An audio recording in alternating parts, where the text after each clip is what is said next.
In today's show, we look ahead to Tuesday in the NBA. There are 6 games on, who we can stream in, how we plan out the rest of the week, the days ahead, injury updates, shenanigans. It's all here. Michael Bolton. Thanks, Josh. It's Michael Bolton here, and it's time for another episode of the Locked On Fantasy Basketball Podcast. Let's get to it. Let's get to it, indeed. You are Locked On Fantasy Basketball, your daily fantasy basketball podcast, part of the Locked On Podcast Network.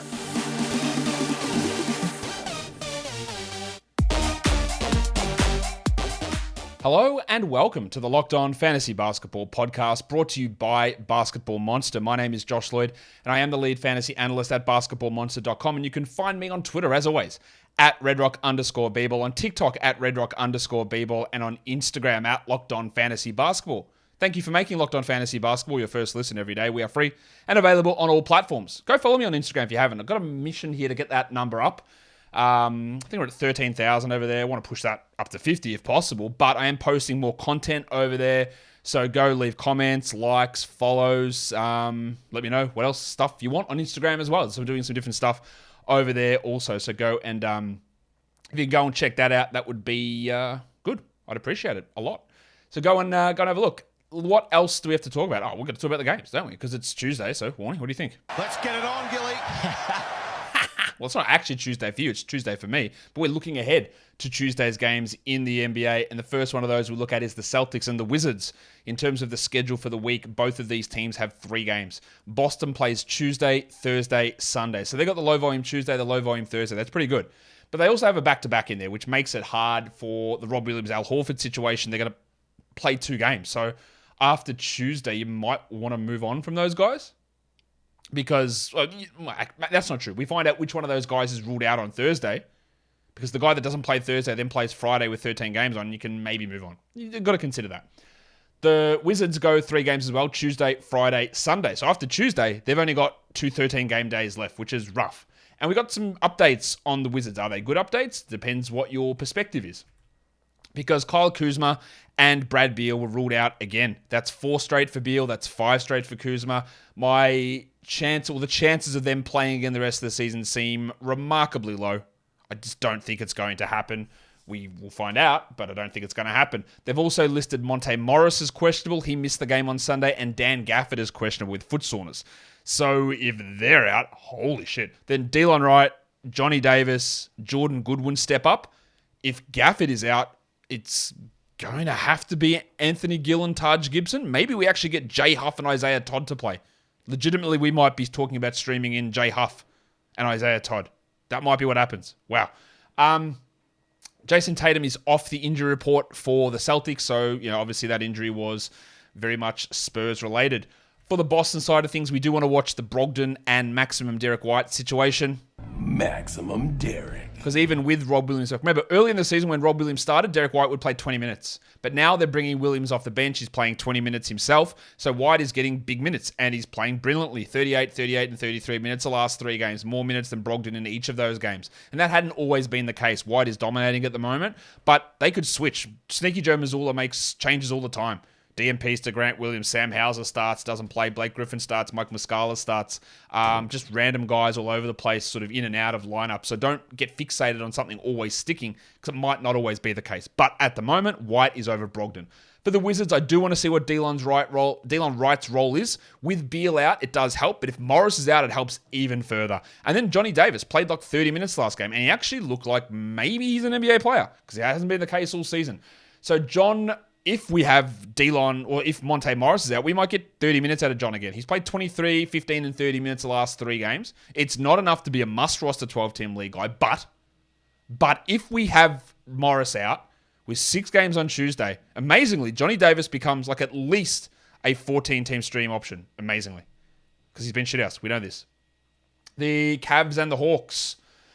The Cavs are going Tuesday, Friday, Sunday this week. So the 2 13-game days, this is their last low-volume game, their only low-volume game of the week. And the Hawks, the same. Tuesday, Friday, Sunday. This is their only low-volume game of the week. For the Cavs, Hull Neto is out. Danny Green is out. For the Hawks, Jalen Johnson is out. Dean Wade is doubtful. And then you've got Jarrett Allen and Isaac Okoro, both questionable for Cleveland. If Okoro is out, that boosts Karis LeVert. If Jarrett Allen is out, that boosts Karis LeVert as well. So, pretty good chance, huh? If we go by the odds of probabilities, 50% chance, if I can remember this, 50% question was a 50% chance of play. So if Allen's 50% chance of playing and Okoro's 50% chance of playing, that means there's a 75% chance of LeVert's minutes bumping up, which is pretty high. Because when Okoro and Allen both play, he sort of sits in the 26 zone. But if one of them's out, he goes to 30. All right, so 31, 32. And if both of them out, then both him and the discman, C.D. Osman, are going to be able to push up into larger roles, and we've got a 75% chance of at least one of those guys being out. So yeah, there you go. Pretty sure how that works. Maybe I'm wrong. Am I wrong on that? I don't know. Anyway, my probability, there's a decent chance. It's a better chance.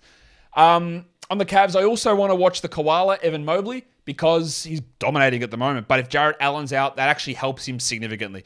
It gets him a little bit more usage, but what it does get him is more efficiency and more shot blocking and rebound opportunities. He could easily, look, honestly, if Evan Mobley had a 30 and 20 with 4 blocks, I wouldn't be stunned. It's really unlikely, but this is how good he's playing. On the Hawks side of things, I don't believe that after this we have to hold on to Bogdan Bogdanovic. He's only playing 20 minutes a night. They've got a stinking schedule after Tuesday. He's not really worth it. The same goes with DeAndre Hunter.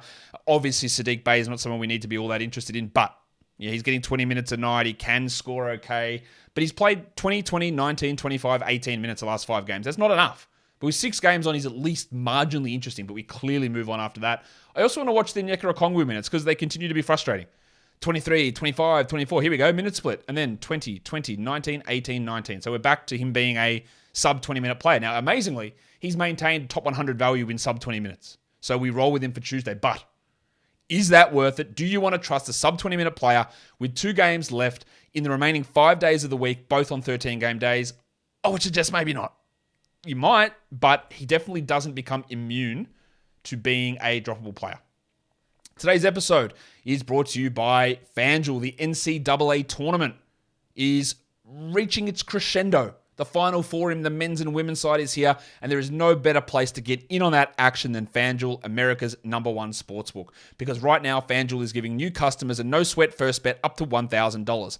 That's up to $1,000 back in bonus bets if your first bet doesn't win. Just go to FanDuel.com/lockedon and sign up today to claim your no-sweat first bet. And then you can wager on everything from the money line to point spreads to which team will be cutting down the net. We're an NBA show here, though, so let's look at the NBA finals. Do you cut down the nets there? You don't, but who cares? The title odds, they're pretty tight between the Bucks and the Celtics. Plus 260 and plus 330 for the Bucks and Celtics, respectively. And then you've got the Suns and Nuggets coming in after that. The Warriors still somehow 6th favorite at plus 1200. I have zero faith in the Warriors, but still, the odds are better. So that means there's teams who probably have a better chance with lower odds. You can go check that out on an app that's safe, secure, and super easy to use. So don't miss your shot at a no-sweat first bet up to $1,000 when you join FanDuel today. Just go to FanDuel.com/lockedon to sign up. Make every moment more with FanDuel. Don't forget to gamble responsibly. The Heat and the Raptors. Both of these teams with 3 games this week. Miami played Tuesday, Wednesday, Saturday. So 2 low volumes for them. The Raptors go Tuesday, Friday, Sunday. So after Tuesday, your Chris Bouchers, your Gary Trents, the value of those guys disappears pretty quickly. We're not expecting Will Barton to play, thank God. No, you will! No, he's ready to sack that. Run, Will! Give it off quick! He's doubtful with the ankle problem. Gary Trent is questionable with the elbow issue. I just realized now that the Raptors have both Barton and Banton. Delano Banton's had a really injury-plagued season here. His thumb issue has cost him plenty of time. He's not back for a bit of a time here. Wieskamp is doubtful as well. While for the Miami Heat, Kyle Lowry is questionable. It is the first game of a back-to-back for Miami, so I'm imagining he is on the injury report just because he's going to sit one of these games, whether it's against the Raptors or the Knicks. We will find out. If he is out, that does boost the value of other players quite clearly. On the Heat, what we want to watch is Max Strus, who has taken all of Victor Oladipo minutes. 32 and 34 the last 2 games, while Oladipo's been a DNP for 3 consecutive games. And if Lowry is out, that probably puts a little bit more usage into Strus's hands. He's really only a points and 3 sort of a guy. But with extra minutes, he becomes a little bit more viable.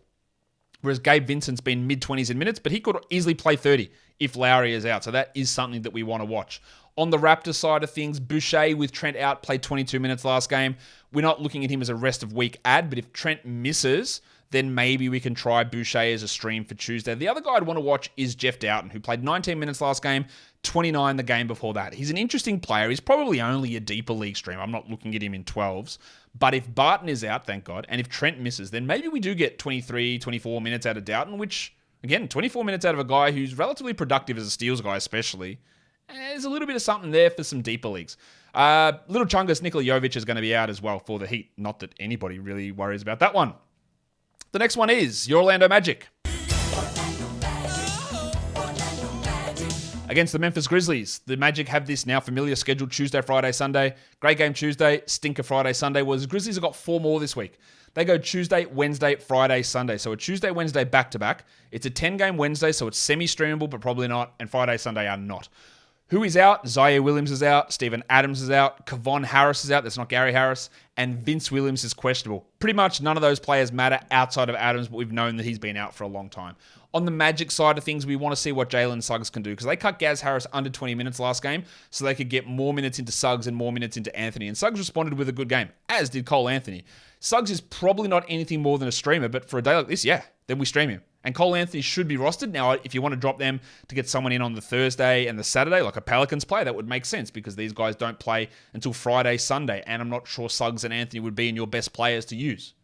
So we watch what they do here, we see what we get, but maybe we move on after that. Well, for the Grizzlies last game, the cashier, Xavier T. Illman, do I have that sound still?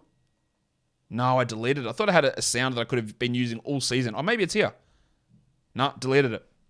Thought I had a good sound that I could use for Tillman. Anyway, it's all gone. And his last game, after a couple of stinkers in a row, Tillman went from 19 and 21 minutes to 31 against the Hawks. So does Clint Capella equal Wendell Carter in terms of using a big man?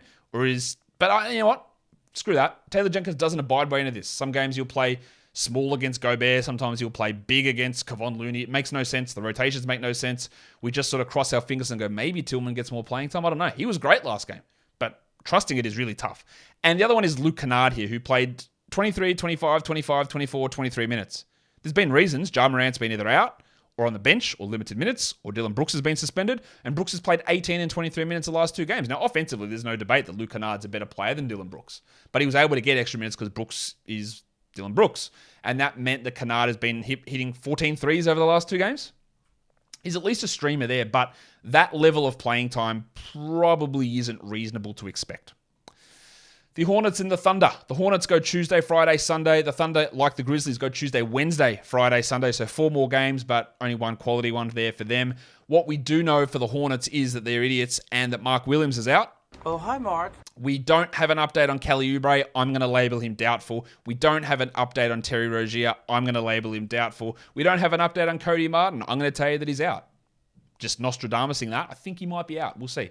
And for the Thunder, it's Lindy Waters, who missed last game with a plantar fascia issue. So he is questionable here. As we know with the Hornets, and if you haven't caught up, they are going to play musical chairs with their center. So Mark Williams will sit this one. He'll play the next 2. And then he'll sit the next one. Then he'll play the next 2. They only have 3-game weeks these next 2 weeks, the Hornets, meaning Mark Williams and Big Dick Nick Richards only play 2 games in each of the next 2 weeks. And that's probably not good enough to use them outside of streaming. But in saying that, with 6 games on today, Tuesday, we stream Nick Richards. He's going to start. He'll probably play 27 minutes, 26 minutes. And deeper leagues, you stream Kai Jones. You stream him on Tuesday. And it doesn't matter because you drop him for Friday, Sunday, which will be the 2 games that Mark Williams starts, which is unfortunate. But 2 games a week for each of these blokes makes it really tough to have them long term. But we really go hard on it today. And then I've got Svi Mykhailiuk as someone to watch because his minutes have been up. 30, 37, 33 minutes the last 3 games. They're somehow, for some reason, relying upon him with Oubre out. He was stinking last game with his shooting, but everything else was pretty good. And if Oubre is out, and I expect Oubre to be out, Mykhailiuk, behind Dennis Smith, but Mykhailiuk is a streaming option. For the Thunder, Isaiah Joe went turd, unbelievable game. Does that pattern hold? It doesn't. But what I can expect is mid-20s in minutes for Joe, who had, this is his minutes, 28, 29, 24, 24, 27, 27, The perfect stream back-to-back, 17, then 20, and then 28 after that. So he's been mid-20s basically every single game, apart from those 2 disgusting games on Thursday and Friday against LA. So I'm pretty okay with Joe getting strong minutes here and being a solid points and threes streamer. I also want to watch Pig Williams, who's played 26, 27, and 27 minutes the last 3 games. Now, I don't know whether Pokuševski gets any minutes. We've had no real trust in Pig Williams' minutes. The game before that, he played 11. Yes, he had 4 fouls in the first half, and that's probably why. But he hasn't always been at 26 or 27. But there's a chance here, which puts him into deeper league streaming territory, I believe.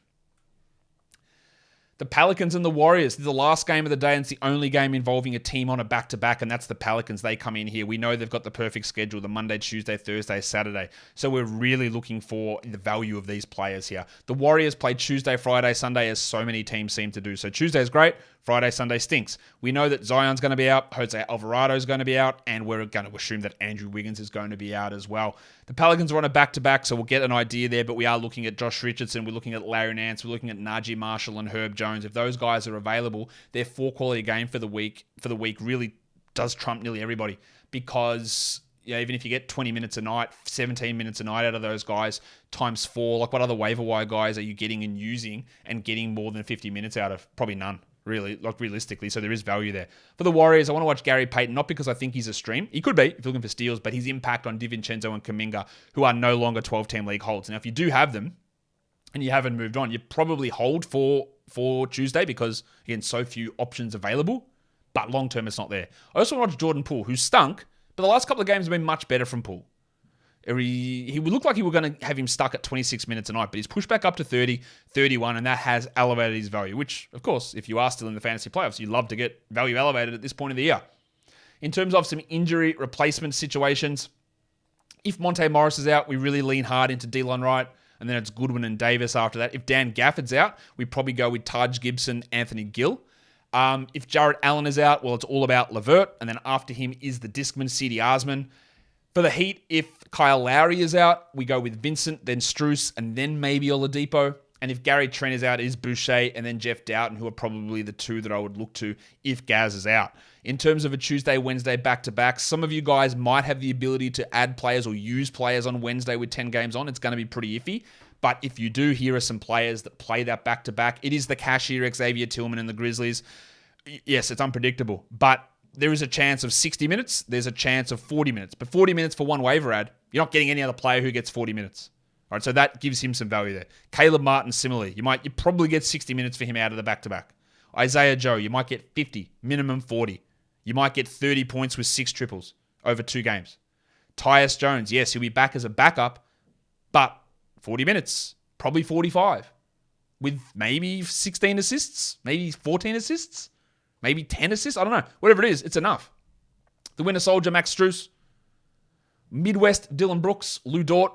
You have to be very willing for a man to shoot 10% to have him, but he might get 3 assists. He might get 4 steals or 3 steals across the 2 games. That's more points leagues than category leagues, but there's an option. Santi Aldama's at least a rotation player for the Grizzlies. There might be a 27-minute push up there, but most likely it's 18 a night. And then Kevin Love has been playing back-to-backs, not well, but he has been playing them, so you probably get 40 minutes out of him. Maybe there's a game where it pushes a little bit higher and you can get some rebounds and some threes out of Kevin Love. For category league streaming for Tuesday, well, it is all about Nick Richards, really. He might not play 30, but he should play 25 to 26. And imagine they go in here and they start Kai Jones over Nick Richards. I'll lose my mind. It is that possibility never really entered my head until just now, where I'm going, yeah, Nick Richards, he'll be the starter. But what if they don't? What if they start Kai Jones? Oh, gross. I still am going to put it at 80% Nick, but now I'm like, I don't know. Yeah, anyway, Nick Richards. I like Delon Wright. That value pushes up even further if Monte is out. I do like Dan Gafford, but of course, maybe he doesn't play. Dennis Smith looks like a great option with the assumption that Oubre and Rozier are out. But even if they're in, Smith has enough value. Xavier Tillman, Denny Avdia, great stream here. Caleb Martin's a solid enough one. Well, Joshua Richardson, you're adding him for Monday, Tuesday, Thursday, Saturday. 4 games, say minimum 20 minutes, 80 minutes of action for the week. It's probably enough, yeah, to make a difference. That's how you got to look at it this week. For deeper leagues, these guys are all available in 90% of leagues. I like Jordy Goodwin, even more so if Monte's out. Ricky Rubio can get you some assists. Gaz Harris, Pig Williams, Sfima Hyluk, Gabe Vincent, Kai Jones. Remember about 2 weeks ago, I said, I reckon there's going to be a point where we're talking about Kai Jones as a streaming option. We're here. And Najee Marshall's a deeper league sort of option as well, and might even be a 12-team league guy with the strong schedule. These points leagues players are all available in 40% plus of leagues. You've got Den Smith, you've got Nicky Richards, Denny Avdia, Dan Gafford, Lou Dort, Delon Wright, Tillman, and Mihailuk as options who can be streamed in a standard points league. Again, the assumption is that we know that Beal and Kuzma are out, but the assumption is here that Gafford's playing, and the assumption is that Rozier and Oubre. I was combining Rozier and Oubre into one name and ended up with Rubio, who is actually another player who we don't need to talk about here. But Mihailuk's in that mix there. In terms of low volume games, well, over the next 4 nights, Tuesday, Wednesday, Thursday, Friday, we're looking at Tuesday and Thursday. And you know there are 2 teams that play Tuesday and Thursday. It's the Pelicans and the Celtics. So Josh Richardson's number 1 on this list with 2 games. But this is a situation where the streaming value of some of these guys isn't particularly strong.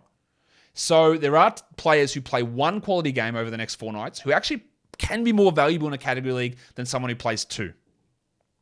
Overall value. Again, a nebulous term, but overall value. So I've got Josh Richardson there. Nick Richards can be valuable in 1 game if it happens. Kevon Looney, Dan Gafford, they all play 1 game. Well, Gafford, maybe. We hope he plays 1 game, but there's enough value in their 1 game to be useful. Then you've got Najee Marshall with 2, Delon Wright with 1, Grant Williams with 2, with the assumption that one of those games, Horford or Williams is out, Rob Williams is out, and then KCP with 1 as well. So it is a weird spot where there's not many players playing 2 quality games over the next 4 nights, so some 1 get quality game guys actually boost up in value. If you look at the next 4 days in totality, Tillman's got 3 games. Do you play him on Wednesday? Maybe. Probably do. Collins has got 2. That's Zach Collins. Actually, Zach Collins has got 2. I don't know whether his bicep injury is going to flare up at any point and limit him. Isaiah Joe's got 3. Kevon Looney's got 2. Drew Eubanks has 2. Shaden Sharp has 2. He's a must-roster player, by the way. So is Eubanks. Bagley has 2. You probably want him. And Lou Dort has 3 games over the next 4 nights. Because if we look at the next 3 nights, there are 3 teams who play... Oh, the next 4 nights, 3 teams who play 4 games. The Thunder, the Grizzlies, and the Celtics have got 3 games in 4 nights. No team plays 4 games in 5 nights. The Thunder and the Grizzlies play 4 games in 6 nights. No team plays 5 games in 7 nights. And the Thunder and the Grizzlies, notice a pattern there, they play 5 games in 8 nights. So the Thunder and the Grizzlies have got the best schedule here coming up over the next week and a bit. 5 games in 8 nights for the Thunder. They've got a 3 in 4, a 4 in 6, and a 5 in 8. So you're looking at your Joe, Kennard, Jones, Tillman, Pig Williams, Dort, maybe. God, if you can stomach it. All those guys have their games played advantage.